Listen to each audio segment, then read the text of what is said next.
Assalamu alaikum warahmatullahi wabarakatuh. Ndugu zangu wapenzi wa Allah, siku ya leo napenda kuwahusia pamoja na kuihusia nafsi yangu juu ya kumcha Allah subhanahu wa ta'ala na kushikamana na mafundisho ya kipenzi chetu mtume wetu Muhammad sallallahu alayhi wasallam. Kumbukeni kauli yake tukufu aliposema mtume wetu Muhammad sallallahu alayhi wasallam, ana khatamun nabiyina la nabiyya ba'di, mimi ndiye mwisho wa mitume, hakuna mtume yeyote baada yangu. Kupitia maneno haya mtume wetu alitufunulia kuwa ukamilifu wa dini umepatikana na alituonesha njia ya kuishi dini hiyo kwa matendo ya kiutendaji na kiungwana.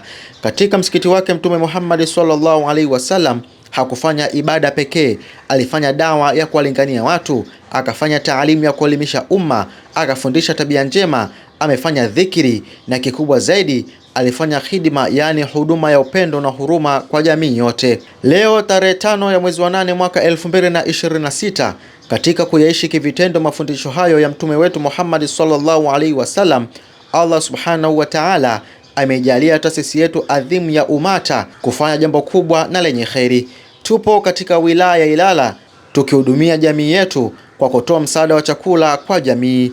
Huu ni mkakati thabiti wa kuhakikisha kuwa wanajamii wenzetu wanapata mahitaji muhimu ikiwemo sadaka hii ya chakula. Ndugu zangu katika imani, kile mnachokiona kikifanyika hapa siku ya leo sio tukio la mara moja tu, bali hizi ni jitihada endelevu za usiku na mchana zinazotekelezwa na taasisi ya Umoja wa Maimamu na Walimu wa Madrasa Tanzania Umata.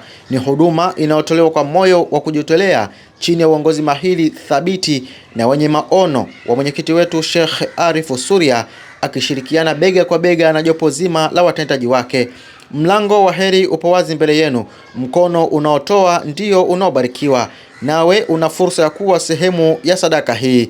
Unaweza kuchangia sadaka yako kupitia nambari ya simu inayopita hapo chini. Wabillahi tawfik wa hadha, assalamu alaikum wa rahmatullahi wa barakatuh.